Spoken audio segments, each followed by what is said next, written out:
Hey guys, welcome back to the channel. Alrighty. Again, this is a midweek news update. That's only because there's been some pretty cool stuff going on.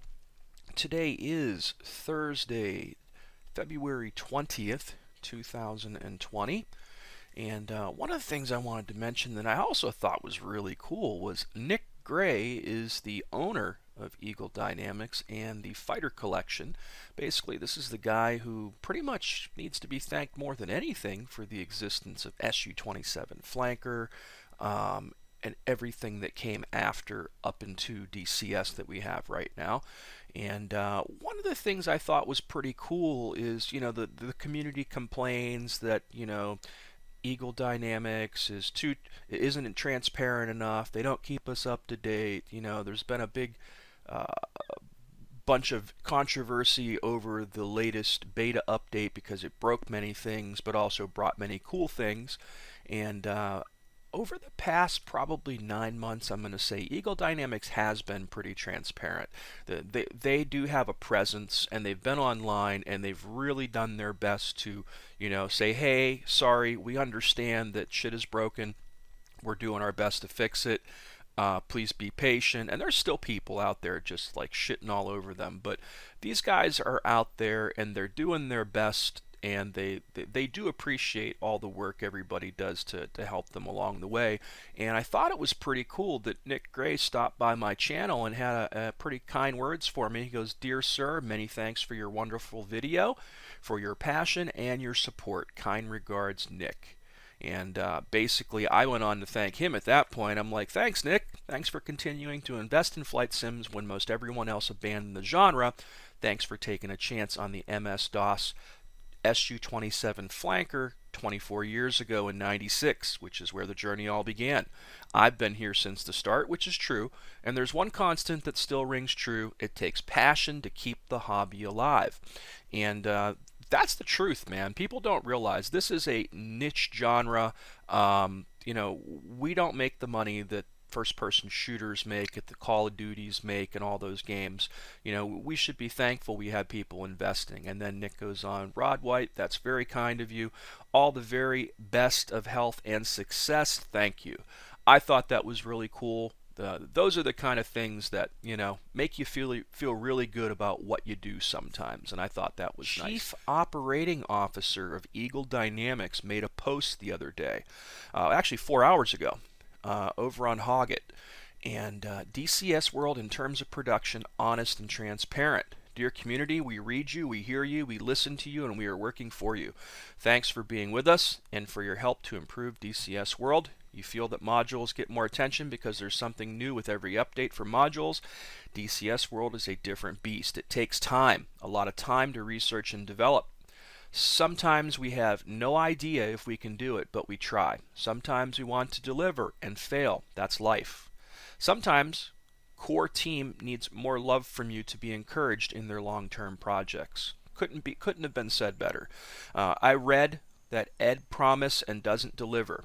You wait for some core features for ages, so do we. It's already a third time we want to deliver clouds, and the first 2 attempts were not successful for us, but we keep trying.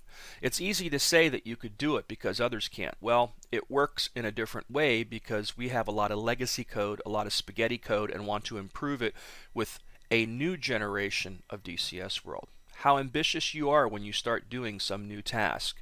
Well, we love new tasks, but if the code has thousands of related pieces, it becomes a nightmare. Sometimes it's better to leave it as is. We had many talented developers in the past who wrote the code and left the project, and now we see that we need to refactor it or rewrite completely. It's the challenge that all long-term projects faced.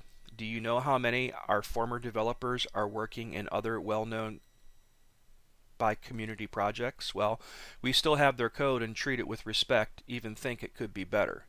Today, I would like to publish the information to stop all speculations about Eagle Dynamics working on modules instead of core features, and all comments on how many of us are working on what. The list below shows the current situation. Each point project has its own team, and all of them go in parallel. Current projects in active development phase. Here we go. KA-50 Cockpit update bug fix. That's coming this week. 2.5.6 preparation for a stable release, near term. Damage model for World War II aircraft, near term. Weapon improvement, long term, to be delivered in iterations. Voice chat, long term. Dynamic campaign, long term. DCS graphics engine, DCS graphics engine, special effects update, near term. Lighting, near term. Terrain improvement, middle term. Multi-threading, long term. Vulkan AI, long term. Man, those are the ones I want more than anything. But, again, at least they're being honest and saying, hey, this isn't going to happen tomorrow, by saying long term. Modules, Focke-Wulf 190 A8 release, near term. Huey multi-crew, near term.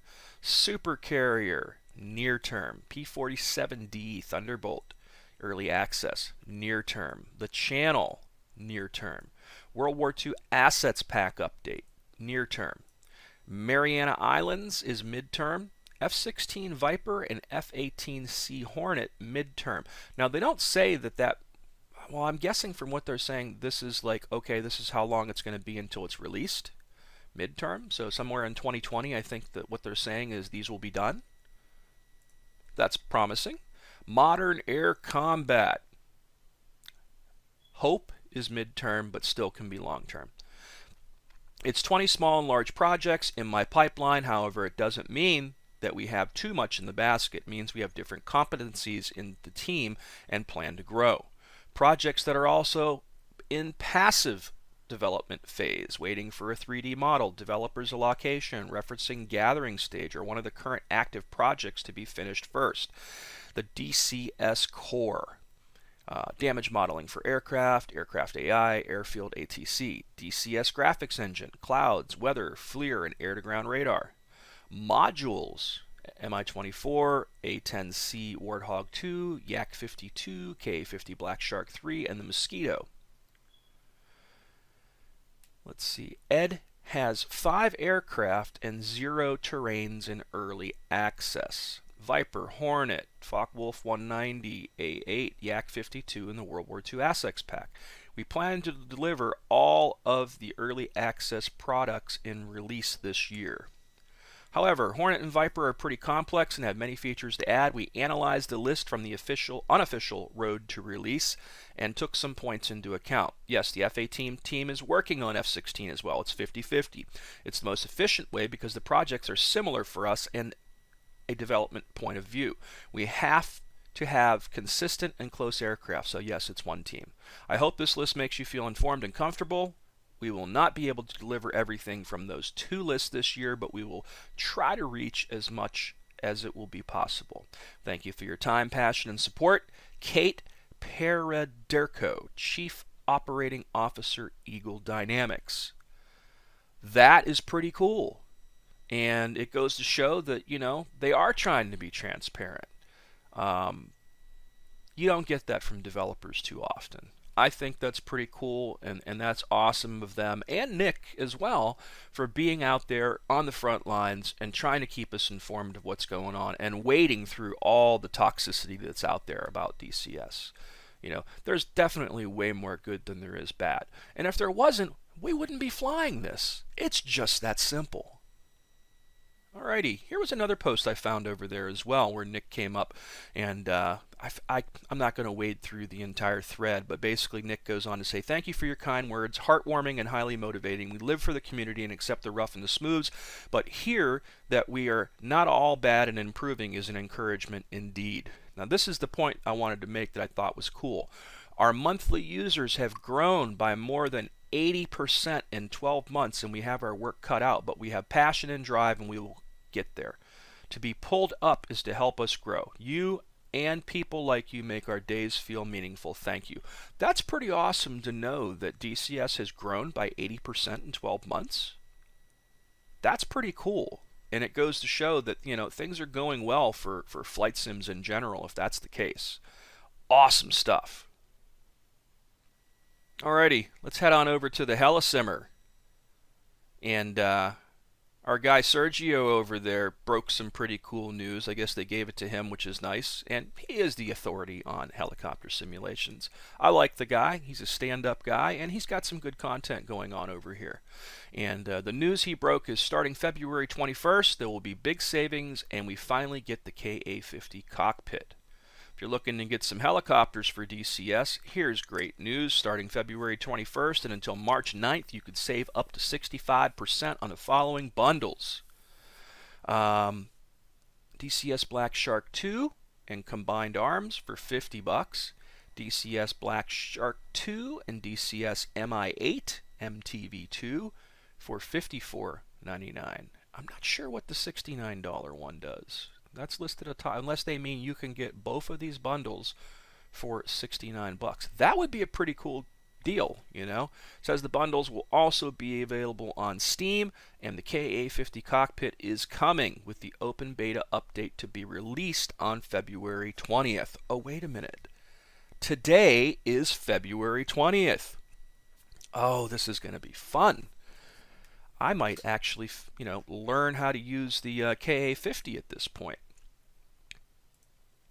And of course, they created a video.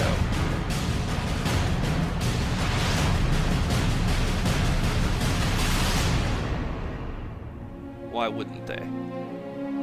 That cockpit does look pretty fucking amazing. I can't wait.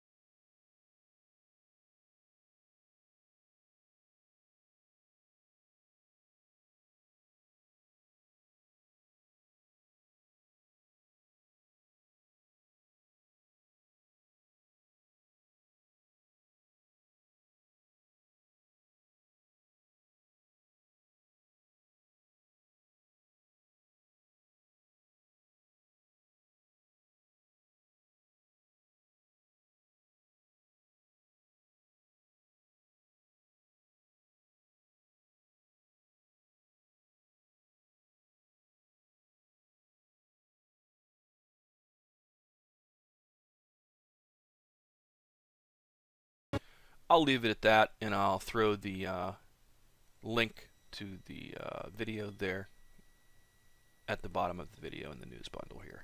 Alright, last but not least, I like to give a shout out to some DCS community members that do some pretty cool stuff online. And this guy Claw, I've ran into him a few times on the various Facebook groups. He makes some pretty cool ass videos too.